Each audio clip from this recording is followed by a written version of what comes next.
turns out he folds rather quickly, which makes me think that maybe it was even as light as ace-queen or ace-king. I don't understand that play. It must be a 6-max thing to float out of position and cold 4-bet pots with 2 overs, if that's in fact what he had. But I think it's most likely they had pocket 9s. Now here on the same table we have ace-jack suited. We get 3-bet, and we call flop the world. This isn't something that you have to do. You don't have to call this. You don't have to fold it either. You can turn it into a bluff. I felt like I was playing fairly loose, and I also felt like I'd get a little bit less respect. Thought about raising. I didn't, just because if he has kings or queens, I want to give him a chance to barrel of the turn. Now when he barrels this size, I kind of feel like he does have one of those kings or queens hands, and won't give it up though for another $22. Would probably give it up for $22.50, but not $22. So I elect to min raise, and he has the ace that he's never folding anyways, and we sucked out pre-flop, and we get grinder master. So we run pretty hot. We should be going to a different table now. Take a preview of which hand's coming up. Yes, we are going to another table soon. Okay, no we're not. For some reason I deleted this marker, and I'll just tell you about the hand then, as I don't want to go back through and re-edit everything. We raise 4-3 suited from under the gun, get a caller from the small blind, and the flop is ace-10-4. People have been floating me really light out of position, so I elect to c-bet. I get a flat call. By the way, it's a rainbow flop. I get a flat call, and he then the turn is a king, and my thought process was he's not folding king queen, king jack, or queen jack, or any ace in this situation anymore. So I check back, and the river's a 10. He checks, I check again, and I show my hand, and the pocket fours holds up. Or I'm sorry, the pair of fours holds up, and he shows 5-6 of clubs on the ace-10-4 board. He had the 4 clubs out there, so he had a backdoor straight flush draw that they floated out of position. This hand we 3-bet out of position, and then my options were full potting, 3/4 potting, and raptor folding. Everything else I was going to be raptor calling, and I ended up, as you see, I called it off, and he has pocket 2s on the king-king-10 board, and the notes come in. Now, this is the table that the guy floated the 4-3, or the 5-6 out of position, so this time I get ace-8 suited, raise it from under the gun. P.S. Madsen is one of the regulars on a bunch of my tables, and so is, if you see here, the frog guy right next to him, Copen Diem, is also. So H.S. Henry donks into us, and my usual reaction here is to always raise these hands. Regardless of what this is, I usually always end up raising donk bets, especially when they're half pot. So I end up min raising, and as I found out, I've kind of become really popular with the whole min raising thing at this level, as they are it's all good, roommate. I told him I was making this video, and he's pretty excited about it. And so it seems to be kind of a gold mine for min raising. They seem to really react poorly to it. Now he donks again, and I'm kind of thinking that he might have a better hand than me. But I thought it was also a lot of other hands that he could be floating with, and my initial reaction was that he would have something like pocket 5s, 6s, 7s, 8s, some kind of hand like that he'd be floating out of his, or that he'd be betting like this and then still floating. So I beat all of those hands, and I decided to bet a smaller amount than like just pot mashing or whatever. So I think it looks a little bit weaker, and I might get called. As it was, I don't think this player could have folded king high here.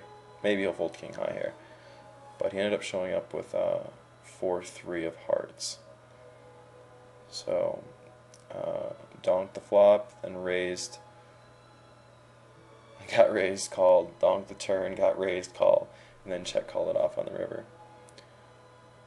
The next thing I believe that we're talking about is going to be on table 5. We get pocket 7s, and grinder master we just stacked with the ace king. When he had ace king, decides to 3-bet us. This is kind of a looser call, but I feel like he's going to be playing really aggressively, as his stats would indicate. He's playing 100-100 in his c-bet. I'm sorry, I never went over the stats.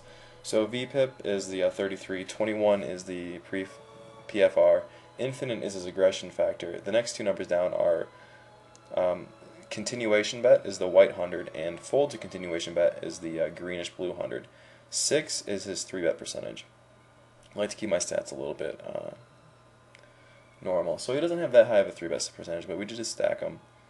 I can't imagine he's too happy about the situation. And that was really poor editing by me. What happens is I check, the button ships for less than pot size bet, and he reships showing up with Jack 9 offsuit for an open-end straight draw, and the button had Ace 10. There's a reason why we went to this hand, though. It's a little bit more important, I think. So we raise King Queen offsuit on the button, flop the nuts, and c-bet. When we get check raise, this isn't necessarily the best board, and we end up tanking really long because I end up making a lot of notes down on the other tables for that hand, and kind of looking at some stuff. So I end up like I was about to call immediately, and I never want to call immediately, so I went over and did a couple other things and really timed down way too much. And I think this led him to believe that I was a lot weaker than I was. And so I call. The turn's the 4 of hearts. Now, so far, nobody's played their draws very aggressively whatsoever. Nobody's been doing this with draws. So now his hand doesn't make any sense to me. He check raised and then continues on the scare card. Kind of small though, like he could still have a set, would be a possibility, but once again, his only sets are queens, 10s, and 9s, and he would have probably 3-bet those pre-flop. And now the river comes a jack, and there's no value. He barrels again, which is something that I didn't expect him to do, but I figured he probably thought that I had a fairly strong holding, and whatever it was, couldn't stand this call here. And it's probably true. I might have had to dump ace queen here. But once again, his hand doesn't really make a lot of sense. And so it'd be hard for me to fold any pair there. I don't believe we go over this hand. Yeah, we do. Okay, so this is the reverse situation. When we have ace-7, we get 3-bet and we call it again, which is, I would say, loose. And especially since his 3-bet percentage, once again, is really tight. So we flop top pair, which is not the best flop, but we do have a lot of backdoor outs.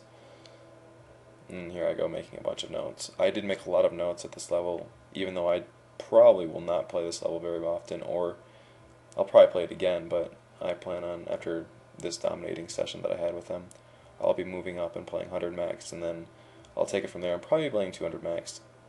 Haven't really played on full tilt lately.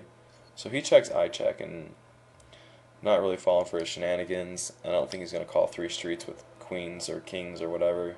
So I check back. The turn's a 6 of hearts. Gives me a lot of outs if I'm not good. And he bets kind of an amount that, well, it says that he has a hand. When they bet in the round numbers, the $10, the $15, the 25s, those are all like, those numbers kind of pop out at you, and that means that they have a bigger hand.